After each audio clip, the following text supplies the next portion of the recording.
Data দিয়ে চিংড়ি মাছের তরকারি অনেকেরই অনেক ফেভারিট এবং অনেক পছন্দের একটি তরকারি, আমারও অনেক পছন্দের। তো আজকে দেরি না করে চলুন রেসিপিটা আপনাদের সাথে শেয়ার করি। হ্যালো এভরিওয়ান, আসসালামু আলাইকুম, ওয়েলকাম করছি আমার একটা রেসিপি ভিডিওতে।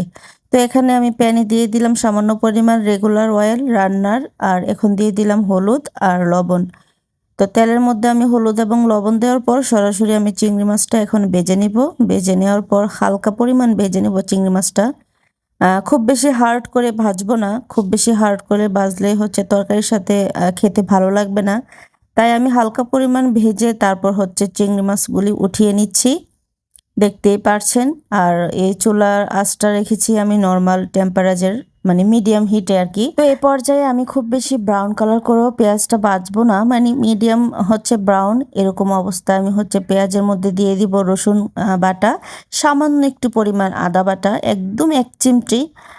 তো আমি যেহেতু আদা লাভার, আমি সব কিছুতেই আদাটা মোটামুটি ব্যবহার করি, আপনারা চাইলে স্কিপ করতে পারেন। তো খানিকক্ষণ ভাজার পর এখন দিয়ে দিব স্বাদ মতো লবণ, এখন দিয়ে দিব স্বাদ মতন হলুদের গুঁড়ো। তো দিয়ে ভালোভাবে আবার একটু মশলাটা একটু মিশিয়ে নিব, দেখতেই পারছেন ভিডিওতে।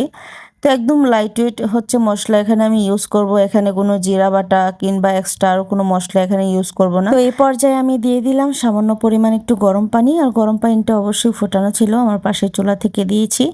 আর এই তো এখন একটু ভালোভাবে মশলাটা কষিয়ে নিব। তো একটু কষিয়ে নেওয়ার পর যখন পেঁয়াজগুলি ভালোভাবে কষিয়ে আসবে, ঠিক সে পর্যায়ে দিয়ে দিব এখানে আমি ডাটাগুলি।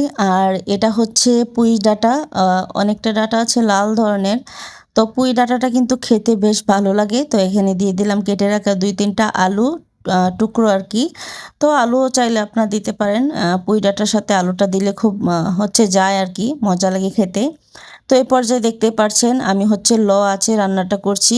আর পুঁই শাক রান্না করার কিছু টেকনিক আছে, কখনোই হচ্ছে হাই হিটে রান্না করতে যাবেন না, একদম হাইটে হচ্ছে কমিয়ে কমিয়ে হচ্ছে রান্নাটা করবেন, যাতে খুব সুন্দর সিদ্ধ হয়ে যায়, সুন্দরভাবে কোনো পোড়া পোড়া ভাব যাতে না আসে। তো এই পর্যায়ে আমার দেখলাম ডাটাটা প্রায় 90% সিদ্ধ হয়ে গিয়েছে।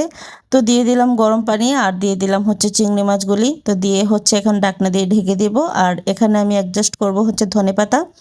ধনেপাতাটা আমি কাঁচা অবস্থায় দিয়ে ফেলি, সেদ্ধ হওয়ার পর হচ্ছে ফ্লেভারটা বেশি বের হয়। অনেকে আছে উঠানোর আগে দেয়, বাট এটা ধনেপাতাটা পরে খাওয়ার সময় কাঁচা কাঁচা লাগে, খেতে ভালো লাগে না আমার কাছে।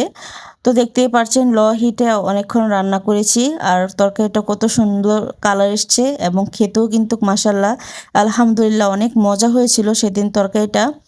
দেখতেই পারছেন তরকারির কালারটাও কত সুন্দর আসছে। তো গরম গরম ভাতের সাথে কিন্তু এরকম একটা তরকারি হলে কিন্তু বেশ জমে যায়। তো রেসিপিটি কেমন লাগলো, যদি ভালো লেগে থাকে অবশ্যই যারা ফেসবুক থেকে দেখছেন আমার পেজটি ফলো দিয়ে পাশে থাকবেন, ইউটিউব থেকে দেখলে অবশ্যই সাবস্ক্রাইব করে পাশে থাকবেন। আজকের মতো বিদায় নিচ্ছি, আল্লাহ হাফেজ।